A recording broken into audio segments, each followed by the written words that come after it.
Tamil lisani yafqahu qawli. Amma ba'du. Yang saya hormati para putra semuanya. Pada pemaknaan malam hari ini kita akan kaji, yaitu secara dalil tentunya, yaitu tentang hal apa yang dimaksud dengan ulil albab. Dalam hal secara pemaknaan kata, bahwa ulil albab itu mengacu dari unsuran dua kata, yaitu ulu dan albab, atau dari bentuk tunggal lubun.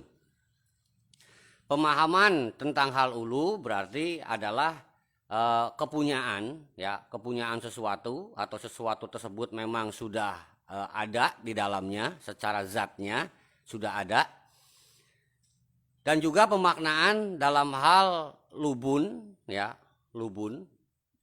lubun dimaknai secara lisanul Arab, dimaknai dalam hal ini adalah secara kamus, baik itu Al-Munzir maupun Al-Munawwir, dikemaknai bahwa albab itu adalah merupakan inti atau syari'nya atau isinya, atau kalau kata kalau kata Om Haji mah berarti isina dagingna, ya, lain kulitnya Om Haji. Nah, berarti isinya, jadi mengacu hal tersebut. Nah, kemudian pemaknaan lain bahwa yang dimaknai dengan hal inti ataupun syari'nya ataupun adalah isinya, ini merupakan bagian yang terbaik, bagian yang terpenting. Jadi bukan hanya sekedar isi atau daging saja, gitu loh. Kadang daging juga ada yang memang tidak berkualitas, ada yang memang kualitasnya rendah, gitu loh. Ya, tapi ini mengacu kepada nutrisinya memang sudah sesuai. Ya. Jadi pemaknaannya bahwa inti ataupun sari ataupun isi dari hal-hal lubun tersebut itu memang yang terbaik, yang terpenting, yaitu merupakan pilihan. Ya, pilihan. Sehingga dimaknai dalam Al-Quran juga adalah ulil albab itu adalah orang-orang yang berakal. Nah, mengacu kepada akalnya, kenapa pakai albab? Kenapa nggak pakai akil? Ya, akil. Sebab yang namanya akal ini manusia bisa jadi akal-akalan. Ya, akal-akalan. Bahkan cenderung dia beriman kepada akalnya walaupun ngaco. Beriman kepada logikanya. Ini golongannya ateis. Ya. Jadi di sini tidak dikatakan yaitu ulul akli atau ulul akil. Ya, tapi ulil albab yang dimaknai yaitu akal yang memang sesuai, yang memang sudah pilihan, dan itu merupakan mutlak adanya pada diri manusia tentang hal ulil albab. Secara makna kata, ya, lisanul Arab mengatakan bahwa albab atau lubun ini merupakan tempat yang sesungguhnya dimaknai yaitu leher.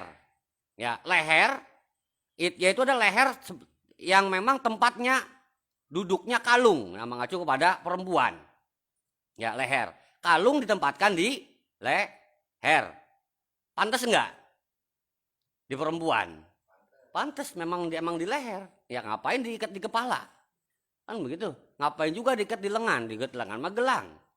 Nah, jadi pemaknaannya dimaknai juga secara lubun, secara bahasa Arab juga, itu merupakan suatu alat, ya, suatu alat, yaitu pelana kuda, ya, pengikat talinya pelana kuda yang ditumpakin tuh, yang didudukin tuh, itu kan pelananya. Nah, lubunnya itu talinya, tali yang ke bawah, ya, yang diikatkan di dada kuda atau di perut kuda. Jadi nggak lepas gitu loh, nggak asal nyimpen, nggak asal naro, tapi ada tali pengikatnya, si itu pelana kuda. Nah, dinamakan tali itu adalah lubun.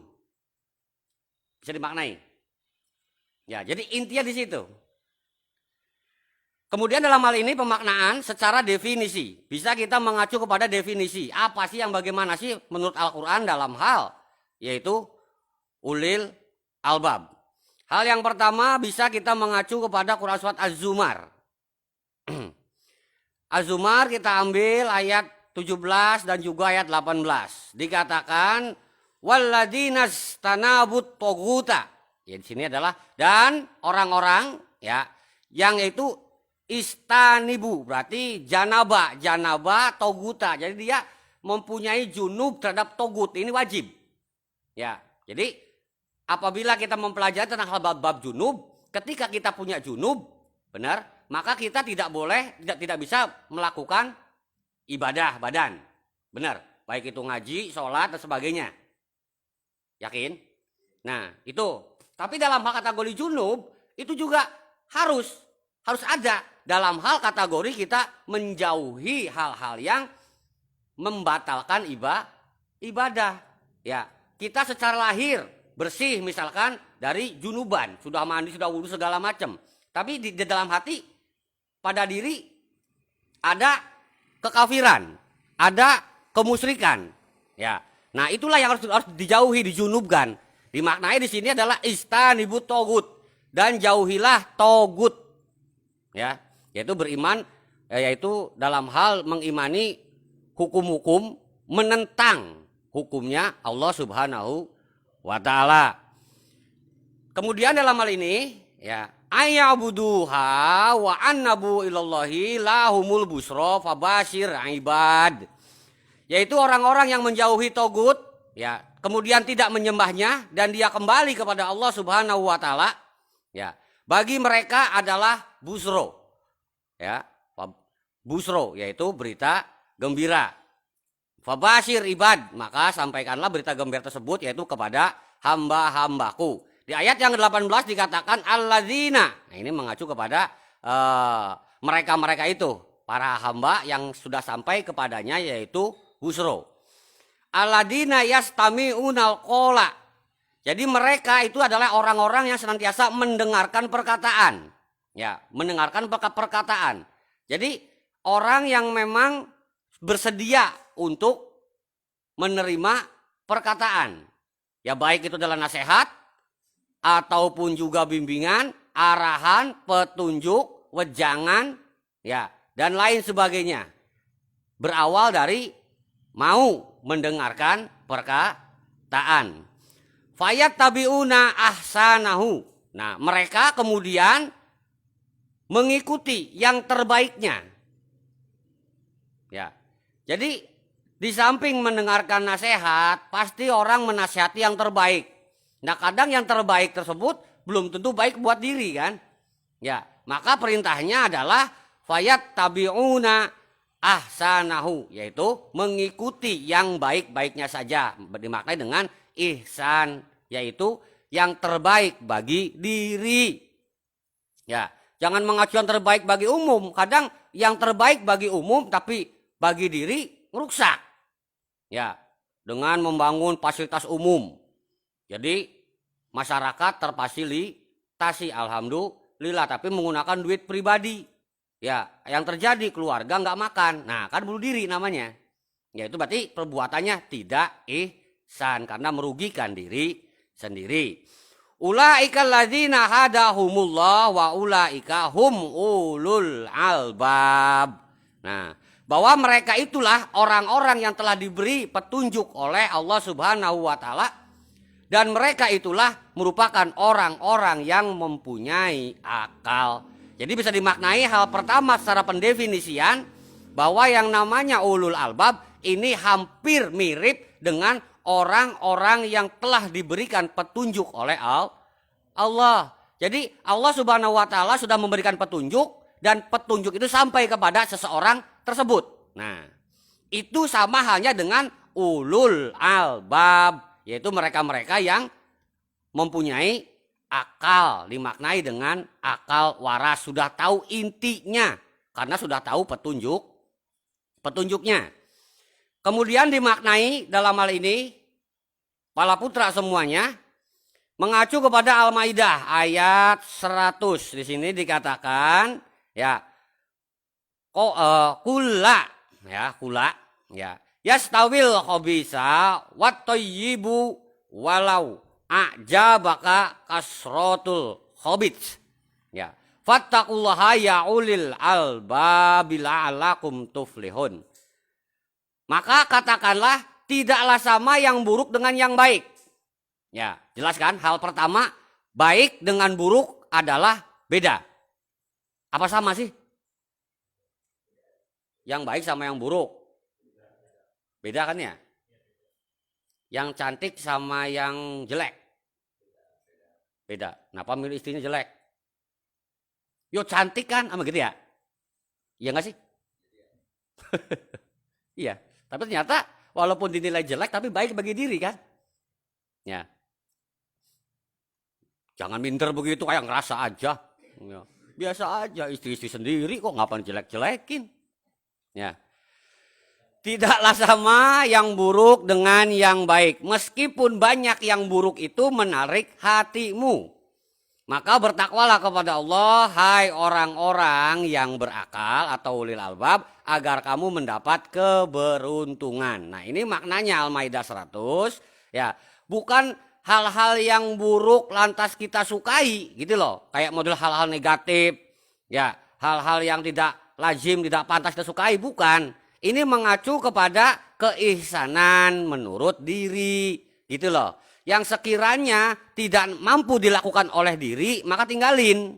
Jangan maksa untuk dilakukan. Yang terjadi nanti perbuatannya pasti tidak akan menemui hasil yang baik, gitu loh. Ya, jadi kadar ukurannya baik dan buruknya itu adalah mengenai hal diri. Ya, sebab ada yang memang buruk bagi diri, tapi baik bagi orang lain. Baik bagi orang lain kadang belum tentu baik bagi diri. Kan begitu. Jadi ini berkaitan dengan hal keihsanan. Maka ukurlah segala sesuatunya dengan kemampuan diri. Dan itu menggunakan ulul albab atau menggunakan lubun. Ya. Menggunakan lubun, menggunakan akal. Bukan hanya sekedar akal-akalan diakalin gitu loh. Enggak. Bukan hanya sebatas logika. Bukan. Tapi yang namanya albab ini sudah intisarinya. Di mana semua intisarinya akal? Kan begitu. Bizatis sudur. Ya. Bizatis sudur. Dan itu mutlak adanya unsur kewahyuan dari kersa kuasa Allah Subhanahu wa ta'ala dimaknai dengan berpetunjuk. Tuh. Berpetunjuk. Jadi pelajari petunjuknya. Kemudian definisi yang kedua. Definisi yang kedua. Kita bisa mengacu kepada Quran Surat At-Tolak ayat 10. Dikatakan a'adallahu lahum azaban sadidan fattaqullaha ya ulil albabil ladzina amanu qad anzalallahu ilaikum dzikra. Bahwa Allah Subhanahu wa taala menyediakan yakni bagi mereka adalah azab yang syadid, azab yang keras. Maka aturan mainnya bertakwalah engkau kepada Allah wahai orang-orang yang mempunyai akal, wahai ulil albab. Nah, dikatakan di sini ya ulil albabil ladzina amanu, bahwa orang-orang yang berakal itu adalah merupakan orang yang beriman. No, orang yang beriman tadi diawali dengan hal yang bertakwalah kamu kepada Allah. Ya.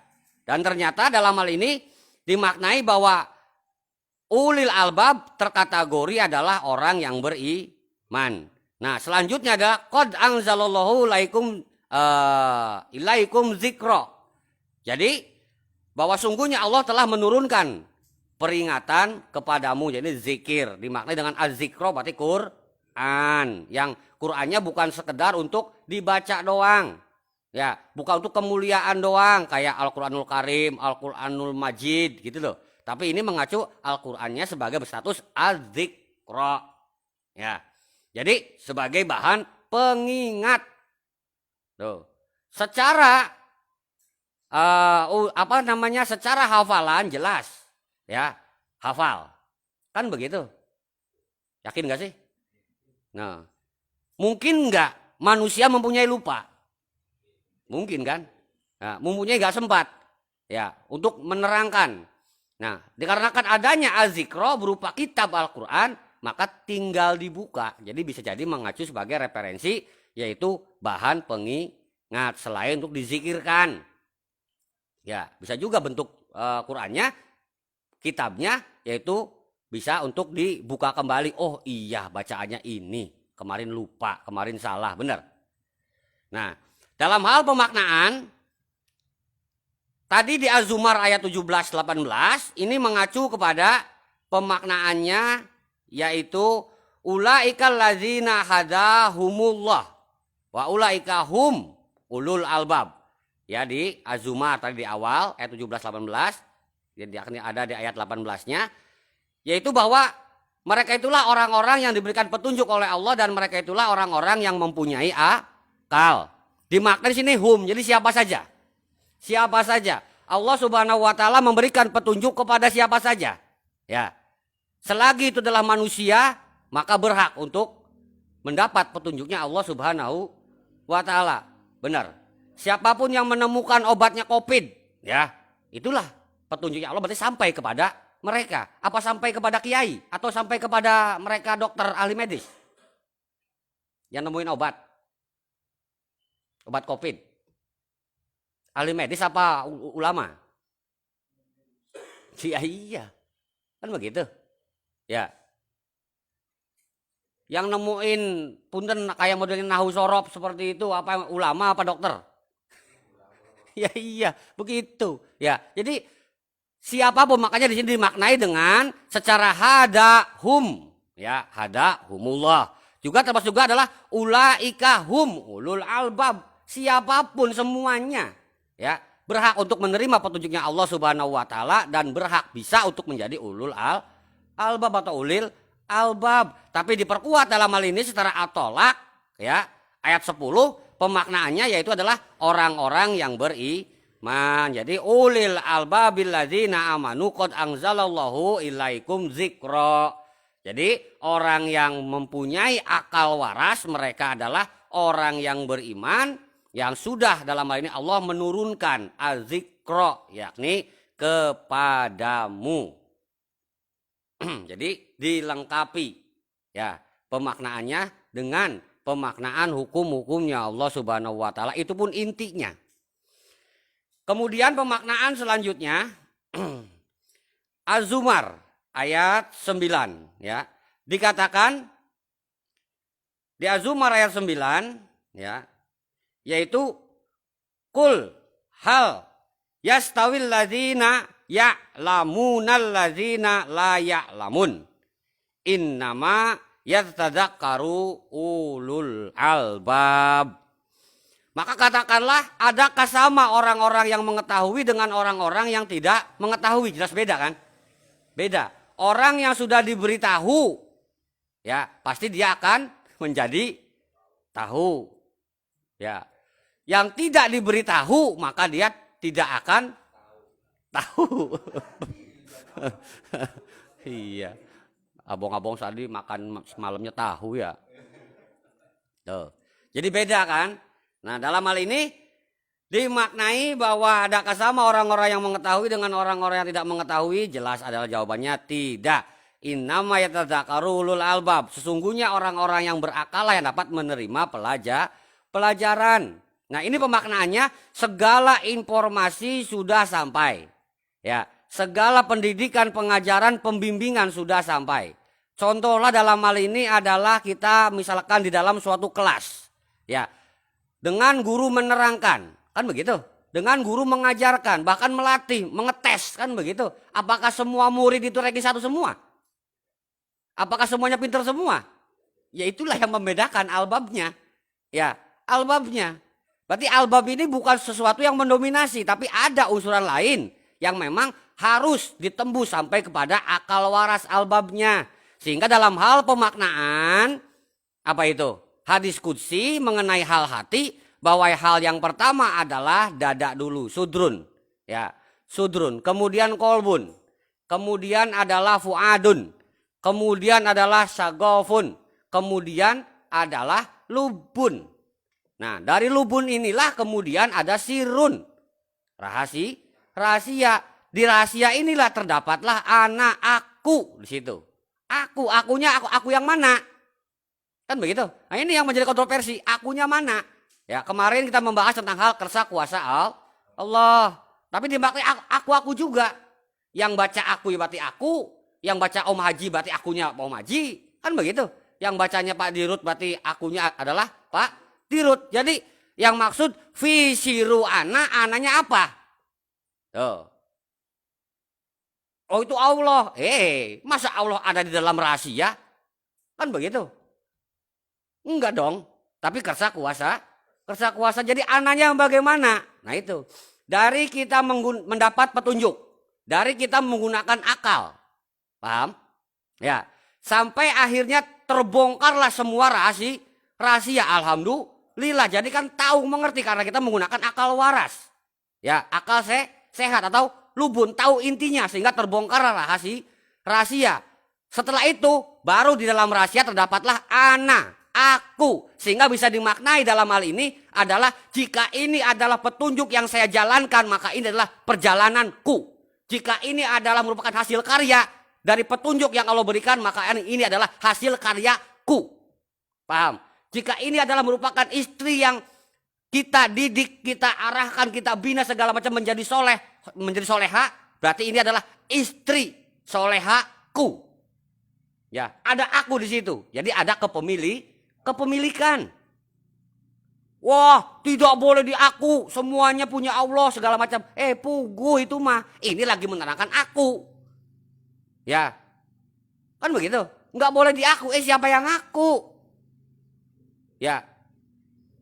Itu mobil yang putih punya siapa? Kenapa nggak punya Allah aja gitu loh? Punya Pak Dirut kan? Iya. Iya. Yang lambangnya H itu punya siapa? Punya Pak Dir kan? Punya ya Dirut sama Dir, beda. Iya. Coba kalau dikatakan mobil itu punya Allah. Ya iya butuh pengakuan. Karena di alam dunia juga entitas kedua adalah Rob. Yang mengatur, yang mengurus sebagai penguasanya, pemiliknya. Gitu loh. Ya, tapi kita tahu patokan dasar, oke? Patokan dasar kita mengerti kan? Bahwa semuanya adalah kepunyaan Allah. Bahwa dengan kesakuasanya kita diberikan hak untuk mempunyai yang selanjutnya untuk merawat dan bermaslahat. Jadi yang dimaksud di dalam rahasia ada anak, berarti itu adalah merupakan karya diri. Makanya dimaknai dengan ulu, karya diri di situ. Ya, dari mana sih kata ulu? Ya, ulu itu dari bentukan kata, ya, dari kata baku dan juga kata turunan zu. Ya, za, wawu, hurufnya zu. Atau dimaknai za, juga dimaknai zi. Jika itu terdapat pada suatu nama, asma, maka dimaknai dengan zat. Paham? Nah, asma tersebut menerangkan sifat. Nah, sifat dan asma dengan zatnya diperbuat namanya ulu, disebut dengan af'alnya. Ya, digabungkan zat, sifat, asma, af'al, apa berarti? Nafs, diri, jiwa. Kenali nafsnya, nanti kenal robnya. Benar? Ya, kenal dulu nafsnya, maka kenal robnya. Jika langsung kenal rob, nggak kenal nafsnya, wah jahilan, bodoh Anda. Ya, nggak ngerti. Kembali kepada permasalahan, permasalahan. Ya, yakni dalam hal adakah sama orang-orang yang mengetahui dengan orang-orang yang tidak mengetahui? Jelas beda. Ya, beda. Antara orang yang mengetahui dengan yang tidak mengetahui beda. Tapi dalam hal segala pengetahuan sudah Allah berikan, sudah Allah turunkan keterangan segala macamnya. Dan penyaringannya hanya orang yang berakal sajalah yang mampu menerima pelajaran. Innama yatadzakaru ulul albab. Jadi harus mampu menerima pelajaran, pengajaran, pengingatan, pendidikan, pengarahan. Dimaknai yatadzakaru dari dzikra, zikir. Ya. Yang sumbernya dari mana? Al-Quran. Kemudian bisa kita maknai selanjutnya yaitu pemaknaan definisi yang ketiga. Ya. Definisi yang ketiga kita bisa ambil Ali Imran. Tadi apa yang dibaca oleh Al-Qira. Ya, Ali Imran 190 ya. Sampai 191. Inna fi khalqis samawati wal ardi yahtilafil laili wan nahari la ayatil ulil albab. Bahwa sesungguhnya dalam penciptaan langit dan bumi dan silih bergantinya malam dan juga siang terdapat ayatan, yaitu tanda-tanda ya.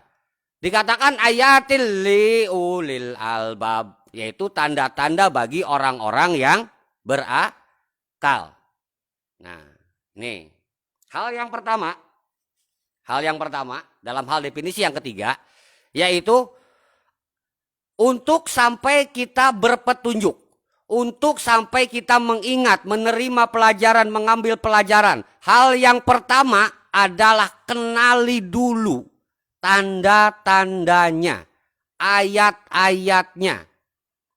Tanpa kenal ayatnya, tanpa kenal tanda-tandanya, pasti Anda tidak akan mengerti, tidak akan berpetunjuk. Iya tah? Udah tahu telat datang bulan, hak hekok segala macam, dikasih omat mah, dikerok, di segala macam. Pengantin baru. Iya kan? Ya, nggak sadar gitu loh. Dalam artian ngidam apa ngisi. Yang ngidam yang ngisi. Ya, jangan kasih Ya. Ya. Jadi kenali dulu tanda-tandanya, termasuk dalam hal ini adalah dalam hal penciptaan langit dan bumi, termasuk juga silih bergantinya yaitu malam dan siang. Itu ada tanda-tanda bagi orang-orang yang berakal. Bagi orang yang tidak berakal dianggapnya lumrah. Wah, langit, wah bumi, wah siang, wah malam, udah aja. Siang kerja, malam tidur. Ya, kadang malam ngopi. Ya. Ada petir, ada hujan, nyalahin langit. Ada banjir, nyalahin sungai, nyalahin gubernur. Kacau kan? Ya, jadi sebenarnya hal-hal tersebut ya bagi ulil albab, dia yang menggunakan akal warasnya, akal sehatnya, tahu intisarinya dari hukum-hukumnya Allah, tahu petunjuknya bahwa ini merupakan suatu tanda, ada pelajaran tersendiri. Ya, sehingga dalam hal memaknainya pasti akan bertemu dengan ketemunya yaitu rahasia alam. Ya, udah tahu musim hujan, dagang es, ya pasti habis ya. Pasti habis. Ya, apa sih laku, apa sih cair kan begitu. Ya, ganti dagangnya kan, dagang kompor misalkan. Iya, pokoknya habis ya. Jadi kenal tanda-tandanya. Nah, kemudian di 191 alladzina yazkurunallaha qiyaman wa qu'udan wa 'ala junubihim wa yatafakkaruna fil khalqis samawati wal ardi. Yaitu orang-orang yang mengingat Allah ya, sambil berdiri, duduk ya, dan juga dalam hal keadaan berbaring. Ngapain? Duduk, berbaring, termasuk juga adalah berdiri, ya berdiri, duduk, berbaring ngapain? Nah, jadi tadi yang dizikirkan, yang ditadakkarukan, ya itu dalam hal petunjuk Allah, kan begitu? Karena sudah menerima petunjuk, ayatannya sudah sampai, tanda-tandanya sudah sampai. Nah, kemudian dalam hal ini adalah diagungkan oleh kita dalam hal zikirnya secara berdiri, ya dalam aktivitas maksudnya. Secara duduk, berarti dalam hal santai. Secara berbaring, santai banget gitu loh. Jadi semuanya dalam hal ini kita memikirkan, merenungkan. Ya, yaitu ciptaannya Allah Subhanahu wa ta'ala. Ya, tafakkaru fi kulli syai'in. Berfikirlah kamu untuk segala hal, boleh bebas. Ya, wala tafakkaru fi zatillah. Janganlah kamu memikirkan zatnya Allah Subhanahu wa ta'ala. Jadi masih ada yang penting untuk engkau pikirkan. Jangan mikirkan zat Allah jangan dipikirkan. Benar? Yakin? Jangan dipikirkan zat Allah, mah cari di Al-Quran. Ada enggak? Kalau ada, itu aja selesai. Ya. Iya tak? Zat kepunyaan Allah. Nah, apa yang dilakukan? Yaitu wa yatafakkaruna fil khalqis samawati wal ardo. Mereka memikirkan tentang ciptaan langit dan juga bumi.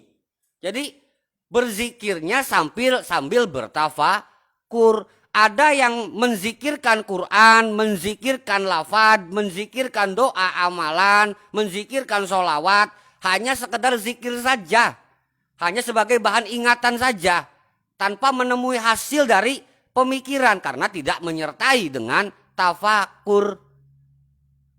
Ya. Coba dalam hal ini kita dalam hal menerima contohlah SK. Ya. SK.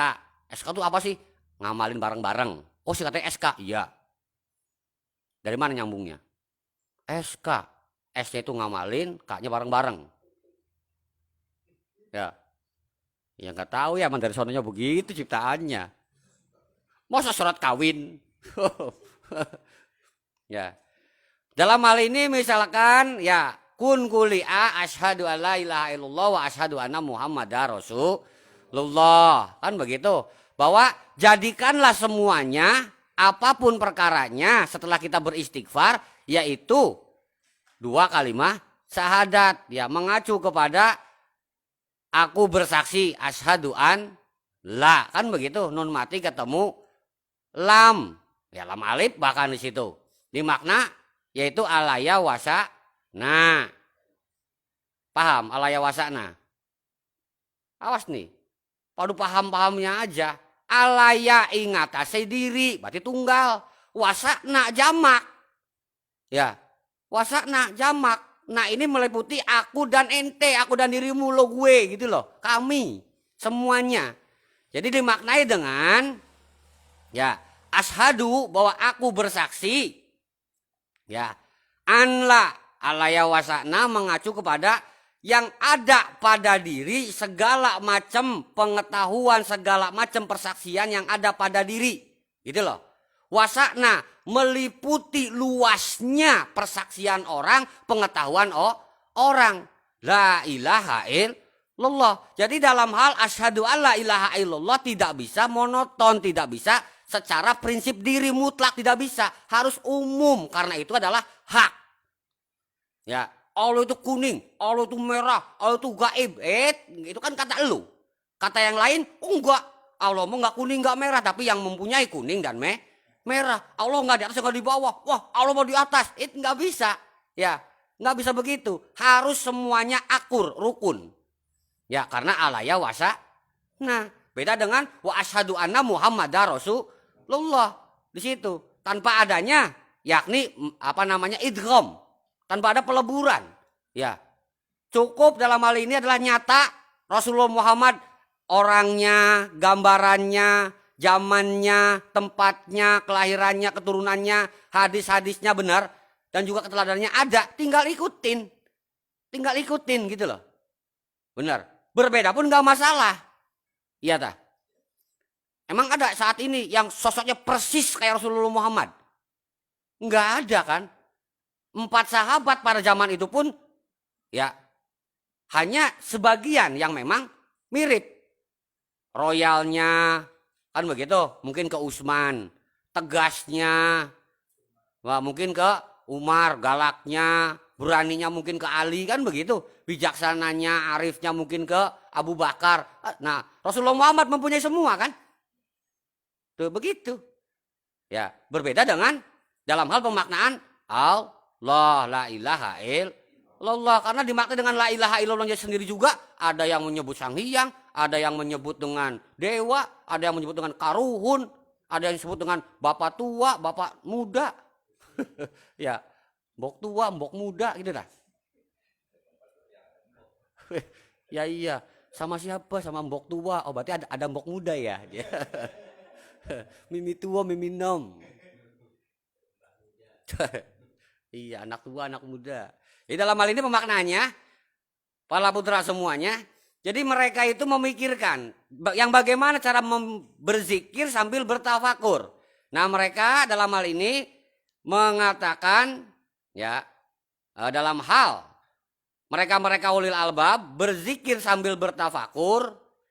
Nah, selanjutnya adalah Robbana ma khalaqta hadza batilan subhanaka faqina adzaban nar. Ya Rob, tiadalah engkau menciptakan ini dengan batil, dengan sia-sia. Tidak ada yang tidak berguna, tidak ada yang tidak bermanfaat. Semuanya ada guna dan manfaat. Maha suci engkau ya Allah yang mempunyai segala kesucian. Maka peliharalah kami dari siksa neraka. Kan begitu? Ya, Karena kita sudah bisa berhasil memaknai. Nah, kaitannya apa tadi dengan hal SK? Setelahnya kita beristighfar memohon ampun kepada Allah dan menjadikan semuanya adalah asyhadu alla ilaha illallah wa asyhadu anna muhammadar rasulullah, yang kemudian dalam hal ini adalah yanar kuni bardan musliman alaya kama bardan musliman ala Ibrahim. Nah, wahai api, jadilah engkau dingin bagiku yang muslim. Ya, kama sebagaimana bardan dingin, yaitu musliman ala Ibrahim. Sebagaimana si api tersebut menjadi dingin kepada Ibrahim yang muslim. Penyebabnya Nabi Ibrahim dibakar menjadi salaman, ya, selamat. Penyebabnya apa? Apakah penyebabnya hanya karena seorang rasul? Apakah penyebabnya karena muslim? Muslim. Benar. Muslim penyebabnya. Ya, hanifa musliman wa mana minal musyrikin. Kan begitu? Bahwa Nabi Ibrahim itu adalah hanif dan muslim yang tidak syirik musyrik. Tuh, jadi muslim, bapaknya kan nggak muslim, menyembah berhala. Kenapa harus dibakar segala macam yang kita lantunkan menjadi dingin? Sinar tersebut, ya, itu merupakan eksekusi terakhir, eksekusi terbesar dari sang penguasa. Iya nggak sih riwayatnya begitu? Iya. Nabi Ibrahim mau dieksekusi kan, diselesaikan, dimatiin kan, dengan cara dibakar itu kan. Tapi apinya enggak panas terhadap Nabi Ibrahim, menjadi dingin. Sifat api mah panas, tapi bagi muslim Ibrahim ala Ibrahim menjadi dingin. Lalu apa urusannya dengan kita menjalankan SK tersebut? Apa kita mau debus-debusan? Mau tes-tesan pakai korek apa pakai rokok? Apa mau coba-coba meluk kompor yang nyala? Mentang-mentang musim dingin terus punya SK ini, terus dibaca peluk kompor gitu, ya. Terus nanti yang lagi masak lidah bebek, ceker bebek segala macam baca amalan itu, nanti apinya dingin nggak matang-matang, guys. Hati-hati. Iya, gini aja, kenapa nggak matang-matang ini? Apinya dingin, kenapa? Zikiran itu SK. Ya, kok nggak matang-matang ya? Oh, dingin apinya. Ya, itu dalam hal kita jangan sampai kena eksekusi. Ya, maka dari awal harus ditegakkan yang namanya asyhadu alla ilaha illallah wa asyhadu anna muhammadar rasulullah. Adapun salah hilaf segala macam istighfar kan. Jika dimaknai dengan mampu meredam hawa nafsu, kayaknya gampang banget. Ya, tinggal meredam aja. Ya. Tapi pemaknaannya berkaitan dengan nar, tadi juga dimaknai yaitu fakina azabanar. Tuh. Maka peliharalah kami dari api, dimaknai dari neraka. Kemudian dimaknai juga dengan robana atina fid dunya hasanah wa fil akhirati hasanah wa qina azabannar. Minta kebaikan di dunia dan minta kebaikan di akhirat. Di dunia mulia, di akhirat mulia, kan begitu. Mendapat keridhaan semuanya, benar. Di akhiratnya jelas masuk surga, di dunianya juga surga dunia. Yakin enggak? Tapi kenapa ada wakina azabannar? Dan pelihara kami dari api neraka. Lo katanya fi dunia hasanah wa fil akhirati hasanah. Itu di dunia ihsan, di akhirat ihsan kok. Emang ihsan bisa masuk ke neraka? Kan tidak. Karena sudah iman, Islam, ihsan. Sudah soleh kita. Jadi yang dimaksud dengan azab benar apa? Azabnya api, azabnya neraka, membakar. Yaitu usaha jangan sampai kita mati-matian. Ngebelain siapa sih? Terus yang dibelanya soleh enggak, soleha enggak? Gitu loh. Kok kayaknya mati-matian banget belanya gitu loh. Ya, peras keringat, banting tulang, lupa makan, lupa mandi, lupa ngopi, segala macam demi yang yang dibela-belainya ternyata khianat. Ayo, ya, ini biasa aja gitu loh. Kerja nyari nafkah, jangan sampai kita tersentuh oleh hawanya api gitu loh. hanya karena pengen kaya mati-matian, hanya karena pengen tenar mati-matian, berani tombok, berani modal segala macam, berani rugi. Hati-hati.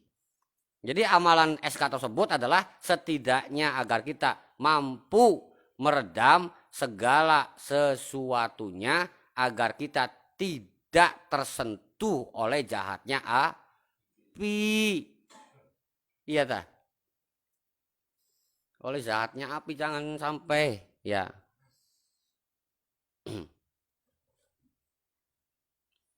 Ada nggak api zatnya? Ada ya? Ada nggak? Zatalahabi watab. Zatalahab. Ya, zat api yang bergejolak artinya dengan api yang bergejolak. Ya, gemeluk-geluduk. Ya. Surat apa itu? Tabat ya? Tabat bukan? Ya, tabat ya bil abi watab ma agna anu belum makasab. Saya selana rong zatal lahabi wa mro'atu hammalatal atau bizidiha hablumim masad. Lahab.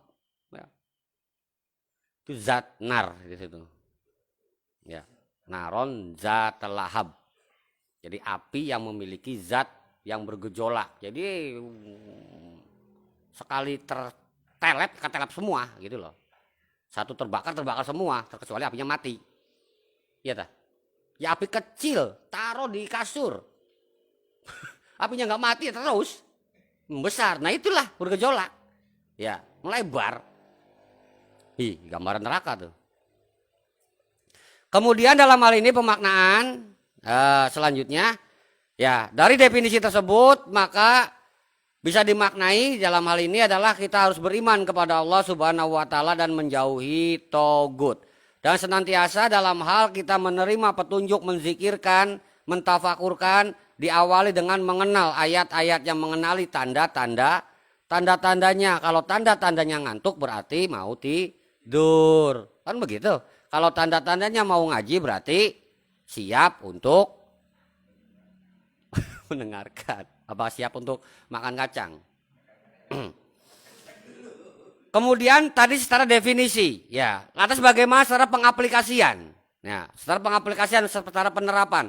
Tadi sudah diawali yaitu tentang hal tazakur yang disertai dengan tafakur. Jadi bukan hanya zikir saja, tapi sudah disertai dengan mikir. Ya, ulil albab itu adalah orang yang ahli zikir sekaligus dia juga mentafakuri apa yang dizikirkan. Sekalipun yang dizikirkannya adalah ya Rahman ya Rahim, ya Rahman ya Rahim, ya Rahman ya Rahim, dia tafakuri, berpikir sampai kepada akal faham bahwa semua itu adalah tidak ada yang sia-sia, diciptakan oleh Allah Subhanahu wa taala. Berwelas asih itu tidak ada yang sia-sia. Ya, kita berwelas asih ar-Rahman wa-Rahim atau ar-Rahman nir-Rahim. Kan begitu. Kepada seseorang yang kita kenal, kepada saudara, kepada yang belum kita kenal. Kan begitu. Sekalipun nanti berujungnya adalah dikhianati. Apa kita rugi? Tidak. Sebab kita sudah berbuat baik. Benar? Sudah berbuat baik. Sekalipun sudah berbuat baik terus tewas atau meninggal. Apa kita rugi? Oh tidak. Ya, karena kita sudah berbuat baik. Ya, yang pasti logikanya setelah kita berwelas asih, setelah kita berkasih sayang, berbuat baik lah intinya sih. Ya, awas ingat satu hal, jangan pernah mengharapkan balas budi. Itu. Jangan pernah mengharapkan pemberian lagi. Kewajiban kita berbuat baik. Kewajiban kita adalah menebar kasih sayang. Begitu. Ya. Irhamu mangfil ardi yarhamukum mangfis samai. Berbuat baiklah engkau kepada makhluk yang ada di alam bumi, nanti engkau akan dibalas kebaikanmu dengan atau oleh makhluk yang ada di alam langit. Begitu. Jadi udah nanti kuasa Allah saja yang membalas gitu loh. Kita berbuat baik mengasih sayang kepada si A. Ya, ternyata diingkari, dihianati, didustai oleh si A. Enggak masalah. Allah akan menghadirkan si B yang lebih bisa untuk berbaik hati kepada kita, berbaik budi kepada kita. Alhamdulillah. Ya, jadi nggak ada istilahnya kacang lupa sama piring gitu loh. Dasar lu udah gua tolong, nggak tahu terima kasih. Kamu mah ibaratnya kacang lupa sama piringnya, kan begitu? Ya, ya nggak? Ya iya, nggak pamrih. Iya. Oh kacang sama kulit gitu. Oh kirain sama piring. Sebab kacangnya ditelan, kulitnya di piring-piring juga.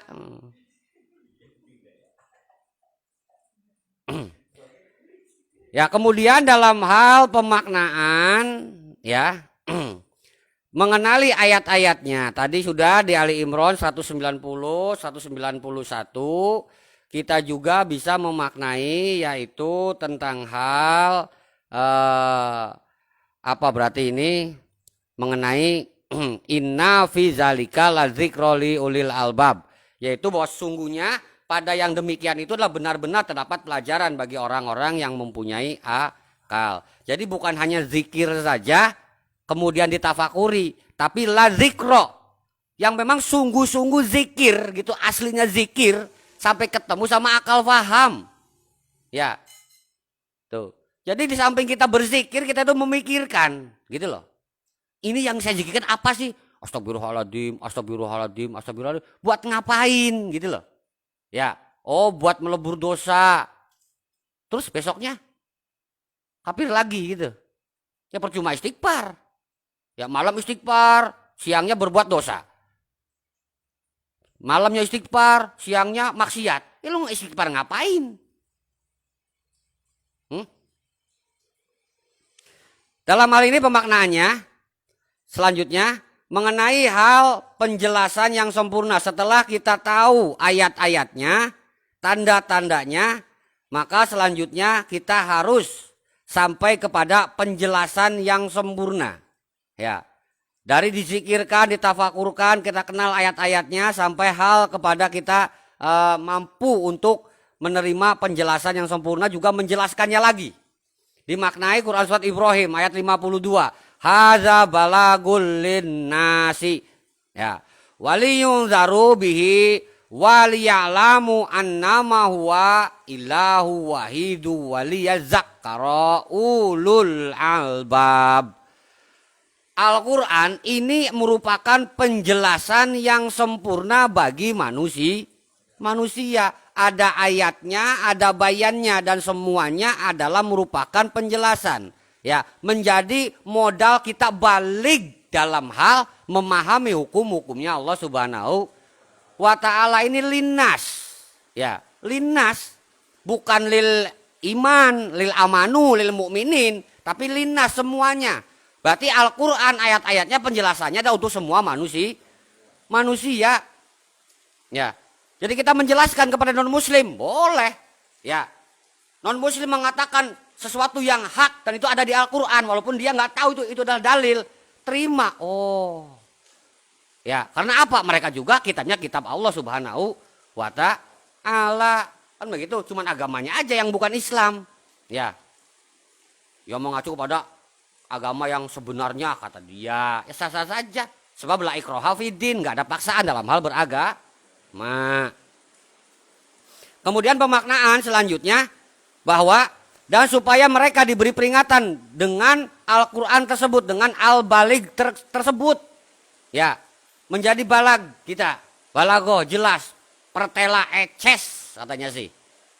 Yang bagaimana? Apa kita mampu memaknai hukum-hukumnya Allah Subhanahu wa Ta'ala secara sendiri? Dengan gaya-gayaan kembali kepada Quran dan hadis. Mampu nggak belajar memaknai hukum Allah? Hukum Rasulullah? Dengan kembali Quran hadis, bahasa Arabnya bener enggak?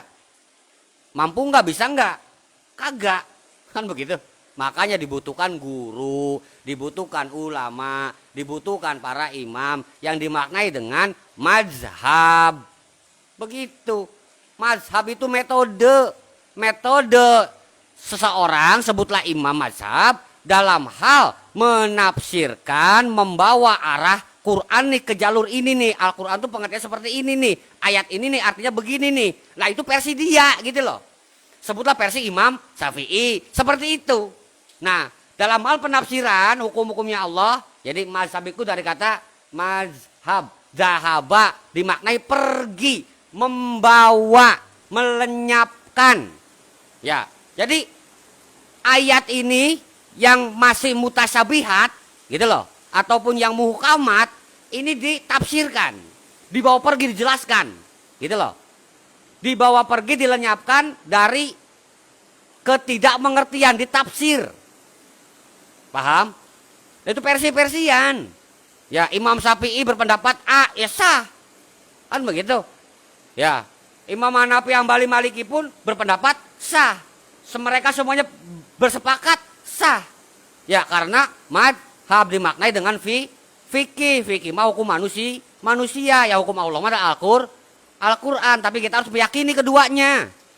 Ya, karena itu adalah karya ulama.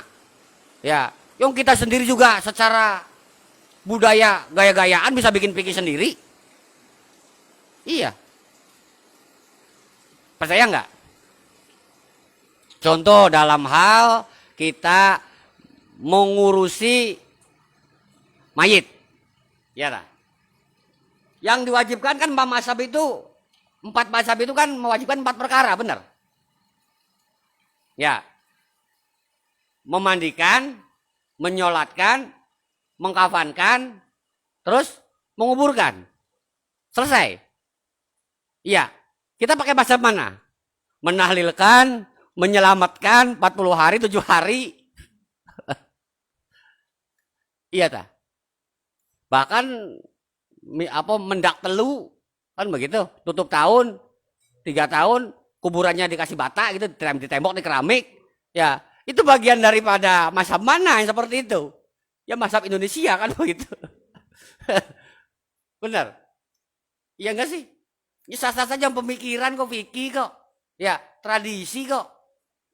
Ya, kita yakinnya kemana? Begitu aja. Ya.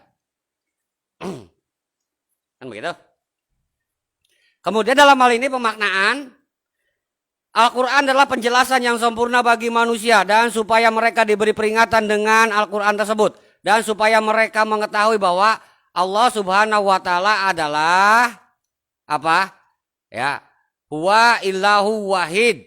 Jadi bahwa Allah adalah Tuhan yang Maha Esa atau zat Allah yang tunggal, kan begitu? Ya, atau dimaknai Allah yang mempunyai hal perkara satu atau perkara awal. Ya, dari satu inilah sehingga nantinya banyak. Paham? Ya iya, dari hal yang satu itu, dari hal yang wahid sehingga menjadinya qul Allahu ahad Allahu somad. Dari yang satu wahid nanti semuanya menjadi banyak dan semuanya ini bergantung semuanya ya kepada yang satu tersebut. Karena kuasa Allah yang Maha Esa. Ya, dicontohkan kan dalam hal huruf hijah, ya. Benar, berawal semuanya dari alif. Benar, alif satu, tunggal alif. Selanjutnya alif ditidurkan, dibengkokkan, dikasih titik di bawah namanya ba. Titiknya 2 di atas ta, terus dibengkokkan sampai kepada bentuknya kayak huruf S, titik tengahnya jim. Titik di atasnya ho, kan begitu. Dibengkokkan selengkuak. Ya, kasih satu za, ada yang diselorokan zai. Seperti itu. Dibikin bebek senet, masih titik kedua di bawah. Iya, dari alif-alif juga. Ya, itulah. Ya, termasuk manusia. Lah kita dari mana? Dari emak, dari bapak, dari nenek, kakek, buyut, Nabi Adam. Satu. Dari satu semuanya. Ya, jadi Allahu wahid. Allah yang mempunyai hal perkara satu. Karena dari satu itulah semuanya berkembang. Banyak. Jin dari mana? Aljan. Benar? Dari Aljan. Tuh Banul Jan. Bani Jan nantinya sebutnya jin. Lah kita dari Adam sebutnya dengan Bani Adam, sebut manusia. Begitu dari hal yang satu. Semuanya juga perkara itu dari satu. Ya. Dari satu masalah jadinya banyak ruwet banget gara-gara satu nggak punya duit jadi weh. Ya nggak makan nggak ngopi, wah nggak bisa beli bensin. Satu kan permasalahannya kan. Tapi dengan gara-gara satu banyak duit bisa semuanya kan. Ya iya satunya dulu yang dipahami.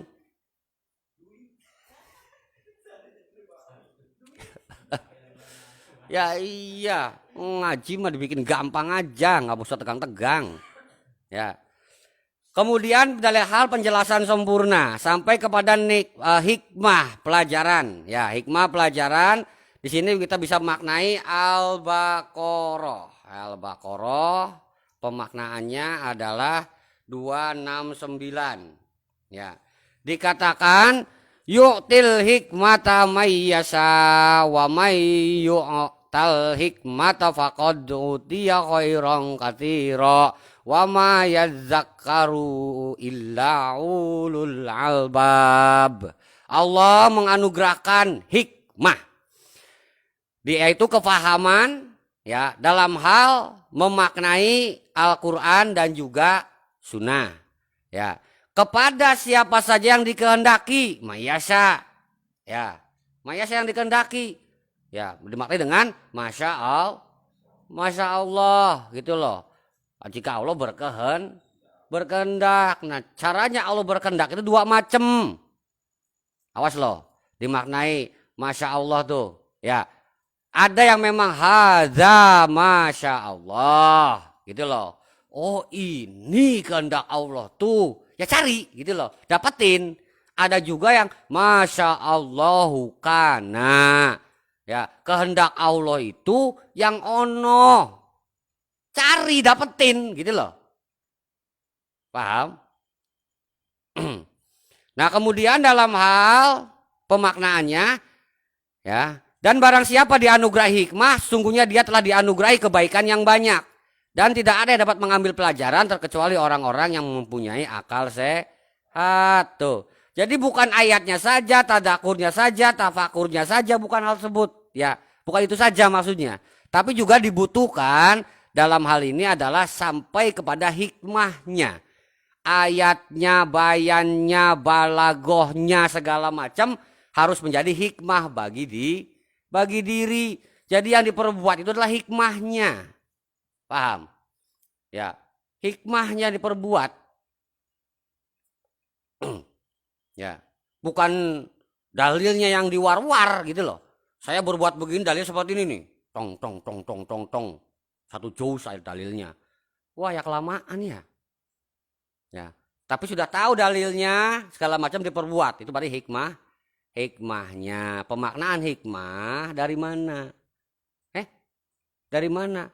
Ya dari kita menerima hukum dari ihkam. Ya, sehingga menjadi hukum diri, menjadi hikam diri. Kan begitu.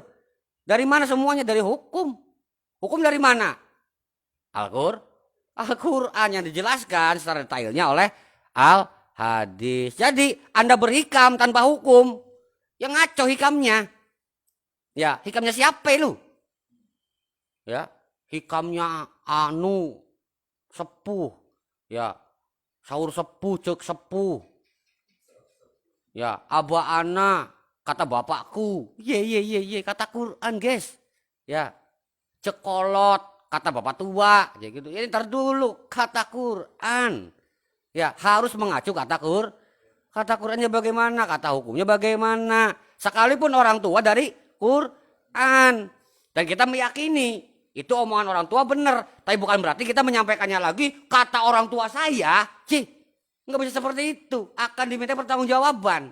Anda di akhirat sebatas omongan pun akan diminta pertanggungjawaban. Setelah kita tahu kebenaran ini dari orang tua, ya cari dalilnya. Al-Qur'annya mengatakan enggak. Mungkin orang tua lupa menyampaikan dalilnya. Kan begitu. Cari lagi diaslikan kembali. Oh ini orang tua tuh ngomong dalilnya tuh ini ternyata. Ya berarti Anda akan lolos dari pertanggungan jawab nanti di akhirat. Karena Anda menyertakan dalil benar. Gitu loh. Nah itulah Anda berarti tahu intinya, tahu sarinya, tahu isinya. Berarti Anda terkategori adalah ulil albab. Enggak taklid ulil albab mah. Ya, pemaknaan selanjutnya sampai kepada pemaknaan Quran surat apa berarti? Ali Imran ayat 7 mengenai pemaknaan hukum hikam ya. Dikatakan Ali Imran ayat 7 al ayat di akhir ayat warasikuna fil ilmi yaquluna amanna bihulum min indi rabbana ya. Kami beriman kepada ayat-ayat yang mutasabihat. Semuanya itu adalah dari Rob kami. Dan tidak dapat mengambil pelajaran melainkan orang-orang yang berakal. Kita diperintahkan untuk mempelajari saja yang mudahnya saja dari hukum-hukumnya Allah, yaitu muhkamat. Benar. Ayat muhkamat atau ayat muka hukum, ahkam. Yang jelas artinya, jelas tafsirnya. Gitu loh. Tapi Al-Quran juga terdapat yaitu ayat mutasabihat, yaitu ayat subhat yang samar pengertiannya. Ya, sehingga saking samarnya ditafsirkannya pun beragam. Ya, beragam. Saya menafsirkan A, yang ono B, yang itu C, segala macam, semuanya benar. Paham? Semuanya benar. Karena mutasabihat. Ya. Tapi ketika menafsirkan mutasabihat salah, nah ini yang bahaya nih. Ketika ayat mutasabihat ditafsirkan oleh saya, misalkan ini nih artinya A, si B salah, si C salah, berarti kisahnya salah. Gitu loh. Untuk menafsirkan mutasabihat, ya itu adalah min indi rabbihim. Itu adalah dari kersa kuasanya Rob. Ya, semuanya benar. Jadi nggak bisa didominasi kebenarannya oleh satu kelompok tertentu. Ya, mereka ini adalah kebenaran yang hakiki, hak, ya berhak untuk dimiliki oleh semua orang. Ya, jadi secara pemaknaan hikam hukum pun kita harus waspada. Secara hukum hikam segala macam, oke, ambil hikmahnya. Ya. Silakan, untuk pribadi pun tidak masalah. Ya, untuk kekeh pun nggak masalah karena emang ahkam atau muhkamat. Tapi untuk mutasabihat mau nggak mau harus reng bareng taye. Ya. Katanya 2 judul, guys. Ini udah sejam belum selesai, guys. Kemudian cara dalam hal kita berulil albab. Ya, kita bisa maknai dalam hal ini adalah Quran surat Yusuf. Ya, 111. Laqad kana fi qasasihim ibratul li ulil albab. Sesungguhnya pada kisah-kisah mereka yaitu para nabi, termasuk juga pada umat-umat nabi, termasuk juga pada kaum nabi, pada negeri yang terdapat nabi, pada negeri kaum yang taat pada nabi, dan juga pada kaum negeri yang ingkar pada nabi. Semuanya terdapat ibroh li ulil albab, bagi orang-orang yang mempunyai akal. Ibroh, pelajaran. Tuh, dimaknai dengan kososi atau kosos, al-kosos, kisah. Kisah bukan dongeng. Ya. Oh, dongeng mah sesuai apa yang dirasa, syair. Namanya syair, dongeng. Ya dongengan. Ya, tapi Al-Quran bukan dongengan, tapi kisah sebenarnya. Dimaknai di ayat selanjutnya, di kalimat selanjutnya masih di ayat 111 Quran surat Yusuf, yaitu Al-Quran itu bukanlah cerita yang dibuat-buat, akan tetapi membenarkan, yaitu kitab-kitab yang sebelumnya, dan juga menjelaskan segala sesuatu biar jelas bayannya, biar kitanya ngerti memahami Al-Quran balik gitu loh. Ya bukan balik umurnya saja, tapi pengetahuan juga harus balik gitu loh. Lamun kata Basuna mah balik sih, sing balik sih ya. Ya, foto balik sih kan begitu. Yaitu sebagai petunjuk rahmat bagi orang-orang yang beriman. Jadi ketika kita membaca kisah Nabi Adam, Idris, Nuh, Saleh, Ibrahim, dan seterusnya, ya itu bukan cerita biasa, itu merupakan kisah teladan yang bisa kita ambil ibrohnya, pelajarannya, dan yang bisa mengambil ibroh ya dari kisah-kisah tersebut hanyalah ulil albab, orang yang menggunakan akal warasnya, akal sehatnya, gitu loh. Ya, yang tadinya menzikirkan atau bertazakur, bertafakur, apalagi? Termasuk juga adalah di sini beribroh. Ya. Lantas dalam hal ini pemaknaan selanjutnya yakni mengenai hal kosos, cerita. Kosos dari kata yang sama menjadi kisos. Kisos itu berarti pembalasan. Dimaknai Al-Baqarah 179. Walakum fil kisosi hayatun ya ulil albabi la'allakum tattaqun. Dan di dalam kisos itu ada jaminan kelangsungan hidup bagimu wahai orang-orang yang berakal, semoga dalam hal ini supaya kamu bertakwa.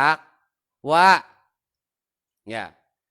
Dalam hal cerita kenabian, cerita zaman dulu yang ada di Al-Qur'an kisahnya, kita ambil ibrohnya. Kosos, kan begitu. Nah, dalam hal kisos, hukum balas membalas juga terdapat kelangsungan hidup untuk orang-orang yang berpikir. Maka diperintahkan bertakwa. Ya. Mencuri potong tangan, kisos. Ya.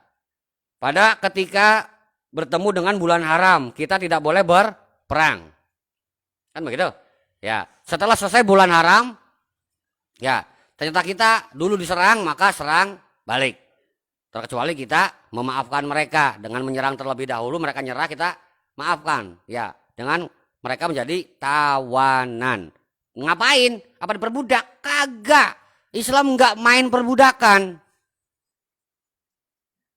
Yakin gak sih? Yakin.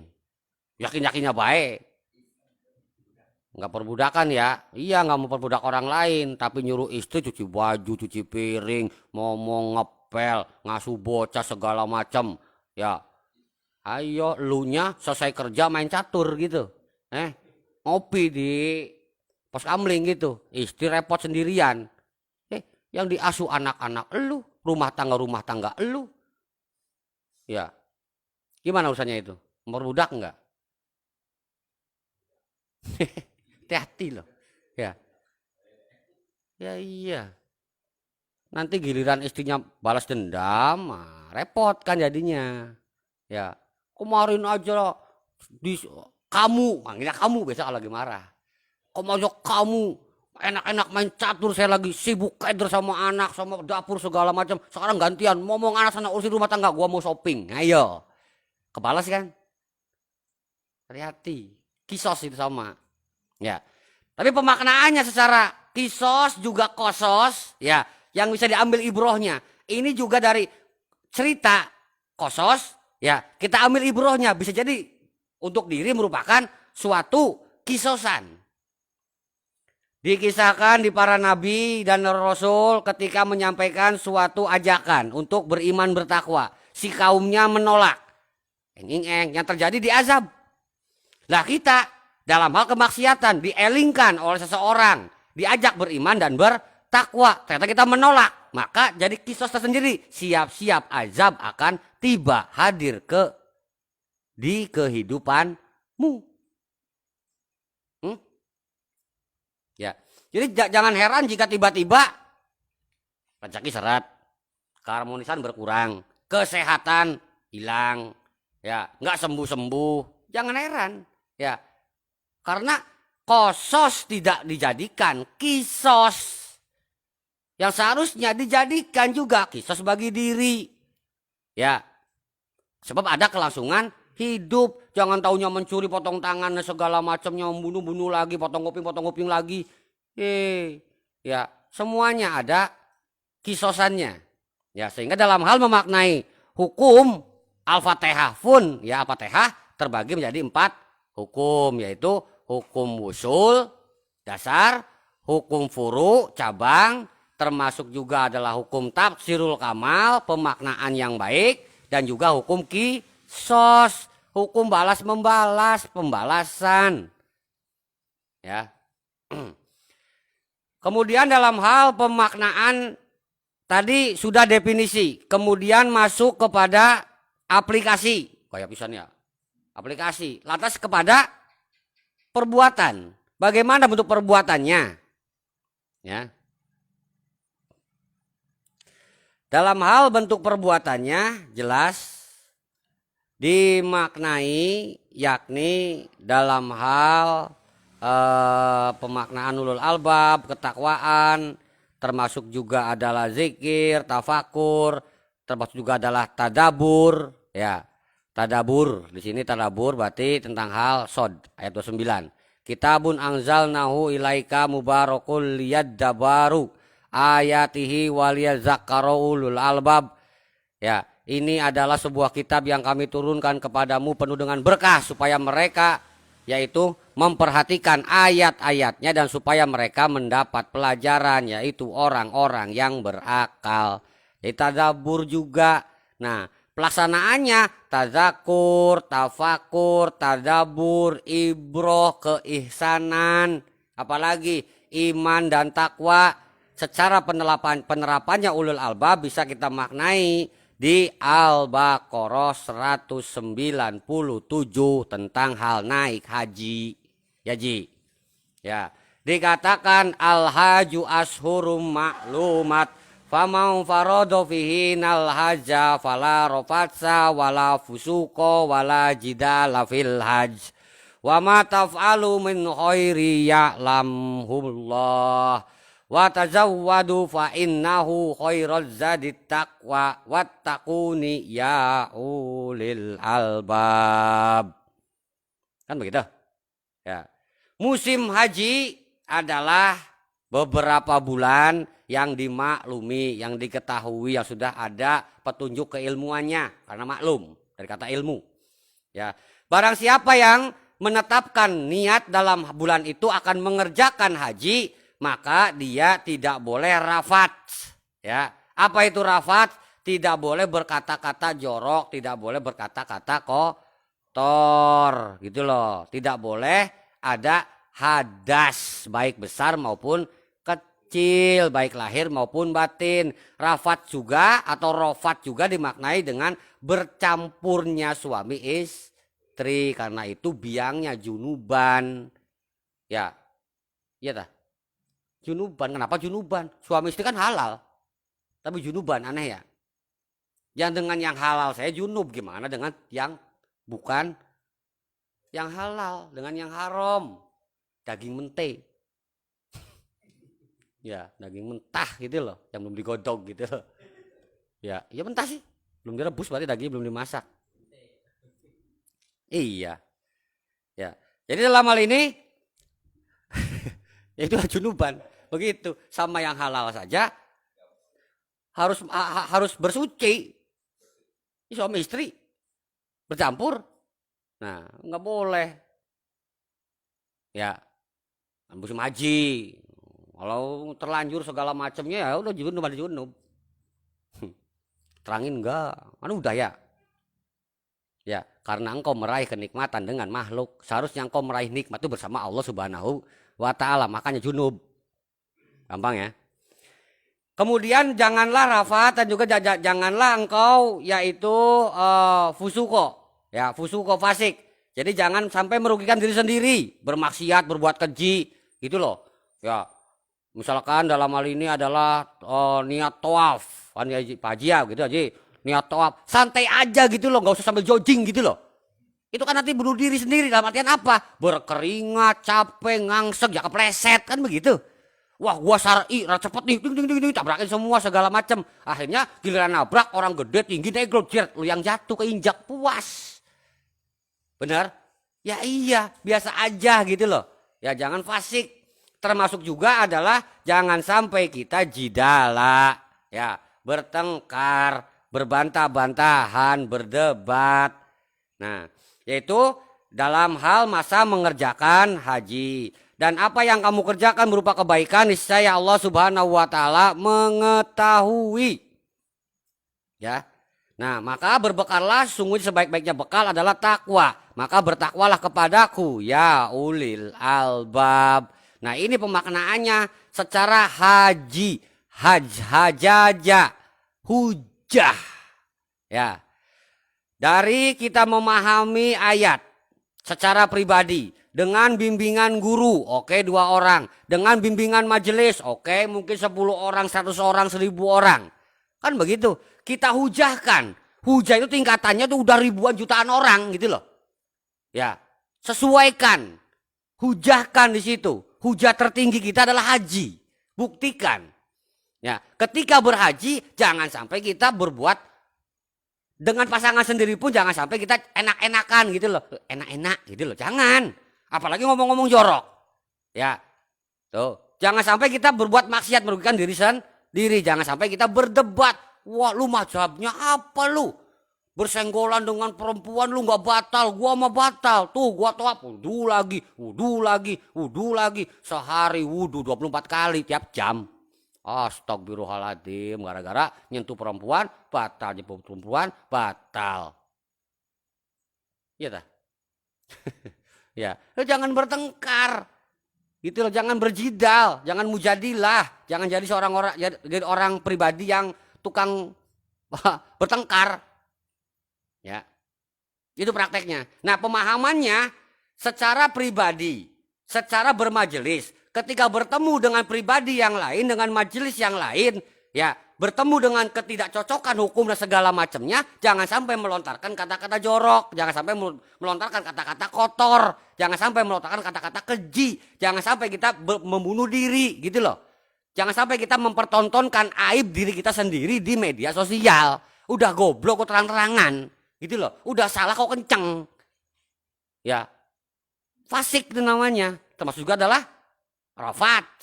Ya, karena kita berbantah-bantahan. Ya, ngerti enggak dalilnya berbantah-bantahan. Ya, ngerti hanya definisi saja, tanya dalil enggak ngerti. Ya, sama. Jadi pengetahuan diri menjadi hujah diri. Orang lain pun memiliki pengetahuan dengan hujahnya. Ketika bertemu hujah dengan hujah, maka berhaji, gitu loh. Berhaji di situ sesuaikan, ya, harus seirama dengan ketentuan-ketentuan tersebut. Nah, hindari kata kotor, kata kasar, ya, merugikan diri sendiri, bermaksiat dan juga berdebat. Paham? Nah, itu semuanya disandarkan kepada ketakwaan dan itu merupakan bekal yang harus dibawa, ya. Watazawadu, kan begitu. Fa inna khairaz zadid takwa, ya.